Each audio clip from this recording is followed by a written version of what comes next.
BJP के president ने कहा हिमाचल चुनाव के दौरान कि प्रधानमंत्री जी फोन करके यूक्रेन युद्ध रुकवा दिए।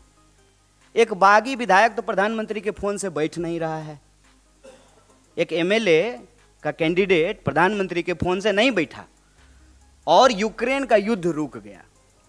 तो झूठ का ना कोई सिर पैर नहीं होता है साहब। प्रधानमंत्री जी हमेशा झूठ का इस्तेमाल करते हैं देश के बेसिक इश्यूज को डाइवर्ट करने के लिए।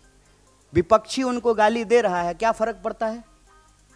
देश की जनता उनको वोट दे रही है ना, एक बार नहीं 2 बार वोट दी है ना। तो देश की जनता से जो उन्होंने वादा किया था उस वादे का क्या हुआ, ये जवाब उनको देना चाहिए। 2 किलो गाली मिल रहा है कि 50 किलो गाली मिल रहा है, ये इंपॉर्टेंट नहीं है। इस देश में गांधी को गोली मिली है और उसी से मिली है जिसका तस्वीर आप अपने जो है दफ्तर में लगाते हैं नफरत से। और जो है आप नफरत फैलाते हैं, नफरत फैलाने वालों को आप फॉलो करते हैं, नफरत फैलाने वालों को आप प्रमोट करते हैं और फिर जो है विक्टिम कार्ड भी खेल रहे हैं। गोली मिली है इस देश में गांधी को, और जो गोली मारने की बात करने वाले लोग हैं जिनके पिताजी नेता थे, उनको मंच पे बिठा करके बगल में परिवारवाद पे भाषण देते हैं। इसको कहते हैं कथनी और करनी में फर्क होना। ये सब बेकार की बातें हैं साहब। देश की जनता ने प्रधानमंत्री जी को मैंडेट दिया है और प्रधानमंत्री जी ने देश की जनता से जो वादा किया था उसको पूरा नहीं किया है। ये देश का सवाल है और हम जब देश घूम रहे हैं तो यही सवाल हमारे सामने आ रहा है कि देश महंगाई से परेशान है, देश बेरोजगारी से परेशान है, किसानों को उनके फसल का दाम नहीं मिल रहा है, महिलाएं असुरक्षित महसूस कर रही हैं, पहचान के आधार पर इंसान को लड़ाया जा रहा है, नफरत फैलाया जा रहा है।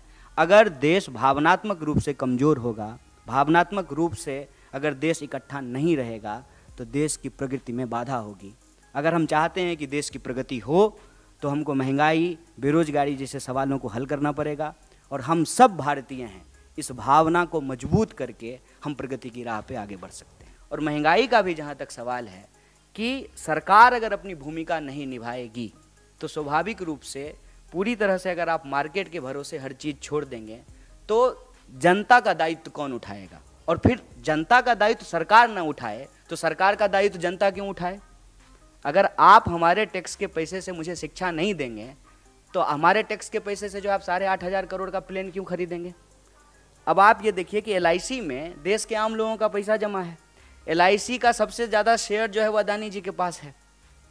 तो हमारा पैसा लेकर के आप अमीर हो रहे हैं और हमारे पास ना जॉब की गारंटी है, ना हमारे पैसे की गारंटी है, ना जो है हम जो हमारी ज़रूरत की चीज़ें हैं उसको हम एक्सेस कर पा रहे हैं। रोज़ महंगाई बढ़ रही है। तो ये चीज़ें हम लोगों को समझ में आ रही है। तो उसमें ये समझ में आता है कि नॉर्थ से लेकर के साउथ तक पॉलिटिकल मोबिलाइजेशन किया जा सकता है अगर हम सोशल डाइवर्सिटी को इंटैक्ट रखें और जो डिवीजन क्रिएट किया जा रहा है on the basis of identity, उस पॉलिटिकल चैलेंज को अगर हम लोग मीट कर सकें। हम प्रधानमंत्री जी नहीं हैं कि भ्रष्टाचारी होगा जो व्यक्ति कांग्रेस में रहते हुए और वही बताएंगे कि वो व्यक्ति भ्रष्टाचारी है, अगले दिन उसको बीजेपी में शामिल करा करके उसको सदाचारी बोलना शुरू कर देंगे। हमारा सवाल जो है ऑथेंटिसिटी पे है कि किसी व्यक्ति को आप भ्रष्टाचारी कहते हैं, अगले ही मिनट, जैसे आपको मैं याद दिला दूं, एक सपा के नेता थे, उनके बारे में बीजेपी क्या क्या कहती थी, फिर वो बीजेपी में शामिल हो गए। या कांग्रेस के ही नेता, आपने गुजरात की ही बात की, गुजरात के ही बहुत सारे ऐसे नेता जिनके बारे में बीजेपी पता नहीं क्या क्या कहती थी, आज वो बीजेपी में शामिल भी हो गए हैं, उनको टिकट भी दे दिया गया है और वो अच्छे हो गए हैं। जिनके ऊपर तमाम तरह के आरोप लगाए जाते हैं, ईडी भेजा जाता है, केस किया जाता है, जिन भी बीजेपी में जाते हैं वो ठीक हो जाते हैं। तो नैतिकता का जो आधार होता है ना, वो एक होता है। ऐसा नहीं हो सकता है कि हम आपके लिए नैतिकता का आधार कुछ और रखें, चूँकि आप सामने बैठे हैं और हम यहाँ थोड़ा ऊंची जगह बैठे हैं तो हमारे लिए नैतिकता का आधार कुछ और होगा। गलत होता है। कोई भी नेता बोले या कार्यकर्ता, उसको डोंट डिफेंड अनडिफेंडेबल। देखिए, महंगाई और बेरोजगारी ये दो ऐसे सवाल थे जो हर जगह, मतलब आप यूँ समझ लीजिए कि जैसे हम कर्नाटक में हैं तो वहाँ एक समूह जो है वो उन राज्यों से आया जहाँ हमारी यात्रा नहीं जा रही है, तो वो प्रतिनिधित्व भी जो है जो डेलीगेशन था वो भी यही सवाल उठा रहा था, और महंगाई को लेकर के अक्रॉस द बोर्ड सारे लोगों ने जो है सवाल, ये दो मुद्दे बहुत प्रोमिनेंट हैं। इसके अलावे साउथ में हमने देखा कि एक और सवाल, जो कि अब हम जब महाराष्ट्र आ गए हैं तो ये सवाल अब नहीं है, लेकिन साउथ में कहीं ना कहीं ये सवाल बार बार आ रहा था, फेडरलिज्म का क्वेश्चन। साउथ में इस सवाल को भी बहुत सारे लोगों ने आकर के उठाया कि हमारे साथ जो है कहीं ना कहीं सेंटर जो है वो पूरी तरीके से न्याय नहीं करता है। ये जो पॉलिटिकल डेलीगेशन होता था उसमें कई लोगों ने ये सवाल उठाए, जो मुझे लगता है कि अलग सवाल है। बाकी जो कॉमन दो सबसे कॉमन मुद्दा अगर आप कहेंगे तो वो महंगाई और बेरोजगारी का सवाल, फिर स्पेसिफिक समुदाय के कई सवाल आए, जैसे किसानों के सवाल, महिलाओं के सवाल, और जो स्पेसिफिक चीज़ों की तैयारी करते हैं, जैसे बीएड किए हुए जो लोग ट्रेंड टीचर हैं वो कई राज्यों में मिले कि उनकी बहाली नहीं हुई। कई जगह संविदा कर्मियों का ग्रुप आकर के मिला कि कॉन्ट्रैक्ट पे काम करने की क्या परेशानी होती है। खास करके लॉकडाउन के बाद ये रियलाइज हुआ है कि अचानक से मैनेजमेंट कॉल करता है और कहता है कि अब कल से आप नौकरी पे मत आइए, तो उसकी पूरी की पूरी ज़िंदगी जो है वो अंधकार में चली जाती है। उसने ईएमआई पे अपना जो है वॉशिंग मशीन से लेकर के कार से लेकर के घर तक ले रखा है, तो वो फिर ईएमआई कैसे भरेगा। और आत्महत्या एक बहुत ही दुखद परिस्थिति हमारे देश में पैदा कर रहा है कि किसानों की आत्महत्या से मामला अब जवानों की आत्महत्या तक पहुंच गई है। बेरोजगारी के कारण भी जो है लोग आत्महत्या करना शुरू कर दिए हैं। कोरोना के दौरान लोगों को फैसिलिटीज़ नहीं मिले, ऑक्सीजन नहीं मिला, बेड नहीं मिला, मुआवजा नहीं मिला, ये सवाल भी जो है कई सारे लोग आकर के बताए हैं।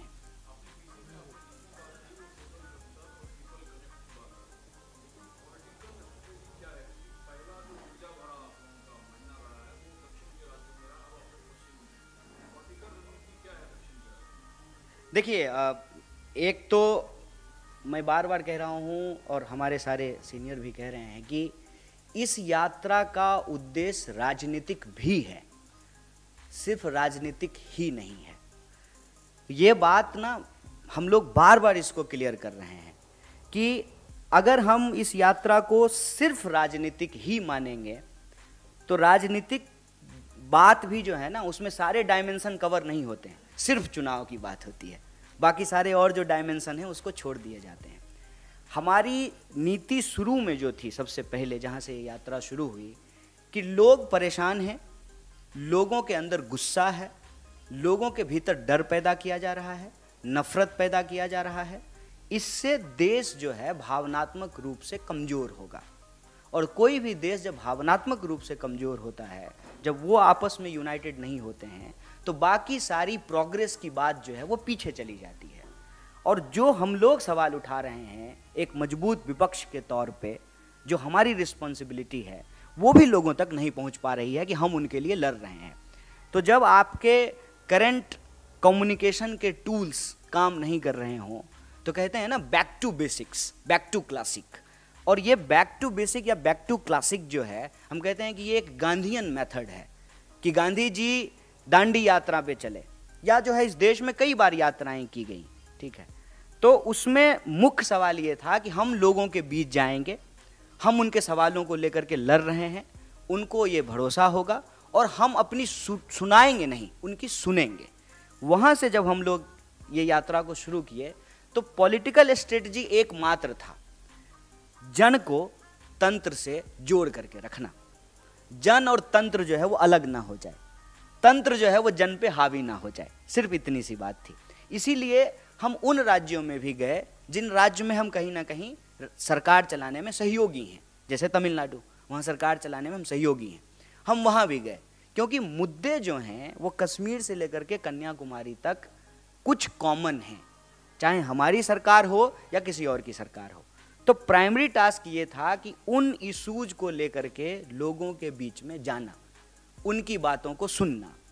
साउथ से नॉर्थ की तरफ जब हम बढ़ रहे हैं, ठीक है, तो कुछ मुद्दे ऐसे हैं जो पूरी तरह से बदल गए। जैसे मैंने आपको कहा कि साउथ में फेडरलिज्म का क्वेश्चन था, लेकिन जब हम नॉर्थ की तरफ आ रहे हैं तो इस सवाल को अब कोई उठा नहीं रहा है। लेकिन जो बाकी सवाल हैं वो एज इट इज हैं, जैसे महंगाई का सवाल, बेरोजगारी का सवाल, किसानों को उनके फसल के दाम नहीं मिलने का सवाल, नारी सुरक्षा का सवाल, ये बिल्कुल कॉमन सवाल हैं जो हर जगह मिलते जा रहे हैं। अब ये सवाल कैसे हल होंगे, इनको पूरा कैसे किया जाएगा, उस पे हम लोग एक बात कर रहे हैं कि अगर हम इस नीति को बदल दें कि आप टैक्स ले रहे हैं देश के लोगों का और बेल आउट कर रहे हैं अपने दोस्तों का, नारा लगा रहे हैं देश का, खजाना भर रहे हैं दोस्त का, इस नीति को अगर बदल दिया जाए तो बड़े पैमाने पे रोजगार क्रिएट किया जा सकता है।